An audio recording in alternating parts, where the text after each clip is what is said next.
no Jews, no news. Since October 7th of 2023, a new overt anti-Semitism, a new candor about prejudice against those of the Jewish faith, and Israel in particular. Recently, the CNN host and commentary Van Jones said something I found quite astounding. He was asked about the news, and he said that we are ignoring a mini genocide, or maybe a regular genocide, in Nigeria, and that is because we have emphases on other areas. And I mean, that's a legitimate criticism to make. Over 120,000 Nigerians have been slaughtered by Islamic terrorism, but he says that's not being covered because they're not Jewish. It's painful to hear that phrase, no Jews, no news, because it reveals how easily our moral compass can be distorted by selective outrage. Victor is right. There are countless tragedies happening in silence, ignored simply because they don't fit into the dominant narrative. It forces us to question whether the media's priorities are guided by compassion or by convenience. And yet, as he begins to explain, the Middle East isn't just another region. It's a historic intersection of faith, power, and global tension. What happens there shapes everything else. So before we rush to simplify blame or motives, it's worth reflecting on why certain stories capture the world's attention, and others, no matter how horrific, barely make a sound. There are a lot of wars around the world that we're not covering. 130,000 Armenians were just ethnically cleansed last 2 years from Azerbaijan in disputed territory, but they had been there for hundreds of years. No one covered it. In the second and third Chechnyan wars, Russia went in to Chechnya and they leveled the city of Grozny. They wiped it out. No one really knew anything about it. It was not covered. As I am speaking, India and Pakistan exchange missiles with each other. They're both nuclear powers. Nobody's talked about it. It was prompted by a mass terrorist attack against India. So there's all sorts of conflicts all over the world that are not being reported on besides the Nigerian genocide. The Middle East is a special place. It is the nexus, the historical nexus of three continents: Europe, Asia, and Africa. It is the home for the three major religions of the world, or at least three of the most important: Judaism, Christianity, and Islam. We almost had a nuclear confrontation in 1973 between the Soviet Union and the United States during the aftermath of the Yom Kippur War. So there are a lot of reasons why we privilege the Middle East news, especially the worry about an Iranian nuclear weapon or Middle East terrorism.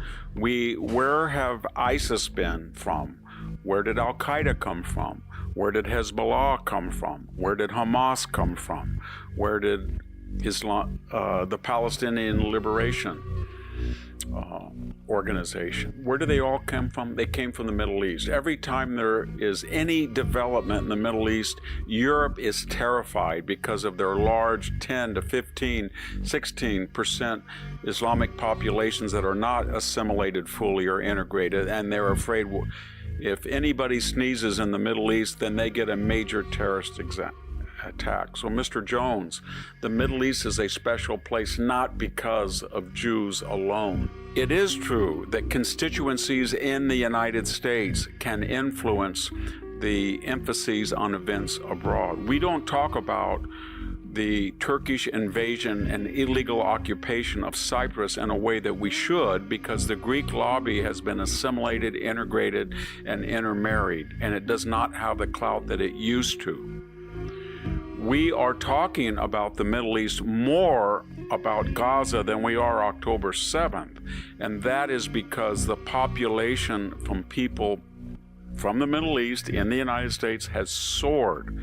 And we have hundreds of thousands of students from the Middle East, illiberal regimes that are either Arab or Islamic or both, and they put a high premium on coverage of that area. If we want to give the Nigerian genocide its proper emphasis, and I think we should, then we need to inform Black America as a natural constituency and say, why don't you lobby and influence the left and the mainstream media to cover this disaster.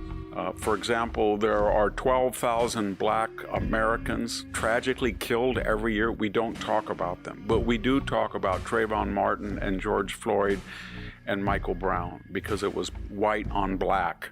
And that creates a news sensationalism that we don't, I guess we, in our callousness, we don't talk about on a Saturday night in Chicago when 20 people are killed. The people who are killing innocent Nigerian Christians, perhaps 130 over the last 15 years, are black Islamic terrorists, Boko Haram.